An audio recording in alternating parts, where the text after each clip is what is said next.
Anong isang pinakamahalagang bagay tungkol dito sa AMLAC report na hindi nila sinasabi sa atin at bakit hindi nila ito sinasabi o tinatalakay?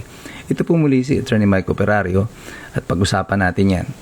Sa paulit-ulit na diskusyon ng dilaw, ng pink, ng mga makakaliwa at ng administrasyon sa kanilang pagkakampihan tungkol dito sa AMLAC report, mayroong isang glaring na ebidensya o isang punto tungkol dito sa AMLAC report na hindi nila sinasabi masyado dito sa taong bayan.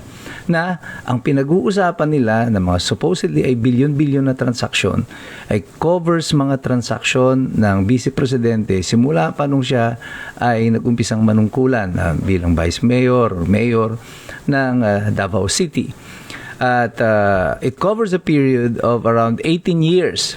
Pero siya ay kinakasuhan supposedly for impeachment for offenses committed as a Vice President.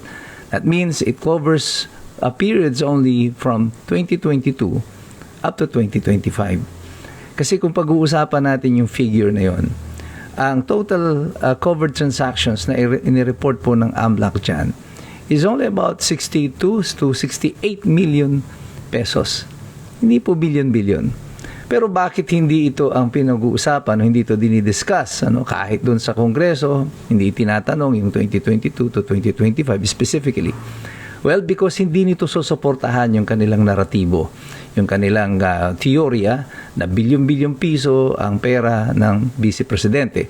Ang mga ordinaryong mamamayan, lalo na yung mga hindi nag-iisip, pag nadinig ito, na 20 billion, about 4 billion, 6 billion ang transaction, akala nila yun ay yung pera na naroroon. At papaulit-ulit nakikita natin yan, sina Percy Sendanya, yung makakaliwa na congressman, sila De Lima, at then all the others, sila Chel Jokno, si Trillanes, ito laging sinasabi, billion-billion. But the truth of the matter is, we are only talking about, ang pinag-uusapan natin dito is only between 2022 to 2025. So that's only about 62 about to 68 million pesos ang total transactions na pinag-uusapan dyan. At kagaya ng sinabi ko kahapon doon sa isang video natin, doon sa mga sinasabi nila paulit-ulit, suspicious transactions.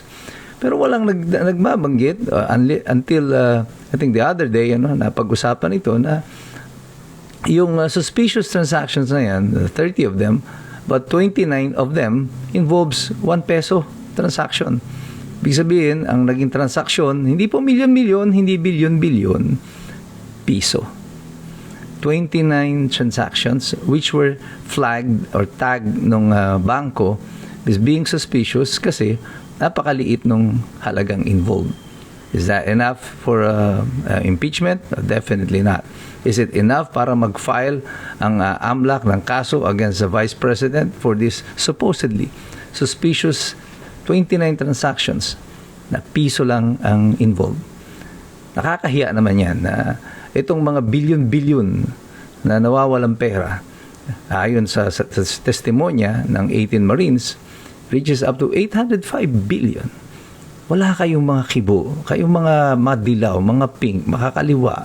Administrasyon, syempre, expected na hindi kikibo. Pero ito, hindi lang kayo basta kumikibo, binabaluktot pa nila yung katotohanan. Kaya nga ito yung sinasabi ko sa inyo, ang ginagawa, inaangguluhan yung report. Binibigyan ito ng magandang anggulo para yung pangit na modelo ay magmukhang maganda. Kagaya ng example ko noon sa inyo, parang mayroon silang kinuhang modelo na babae, sexy, pero pangit. Kaya ang ginawa, tumalikod ka na lang para nakakita yung sexy lang. Hindi nakakita yung mukha mo. At ganyan ang AMLAC report. Pinatalikod para magmukhang sexy sa mata ng mga bumabatikos sa Vice Presidente. At ayaw ipakita ang tunay na mukha ng report na ito. Kasi ang tingin nila sa inyo, sa bawat Pilipino, madali kayong mauto. Madali kayong linlangin. Kasi ang pakiramdam nila, wala kayong mga alam. Pero ang totoo, ang mga iskumbro ng Pilipinas, tayong lahat, nagmamasid, nakikilaho, nag-aaral. Kasi alam natin, mahirap makialam ang taong walang alam. So God bless you. God bless us all. Mabuhay ang Republika ng Pilipinas.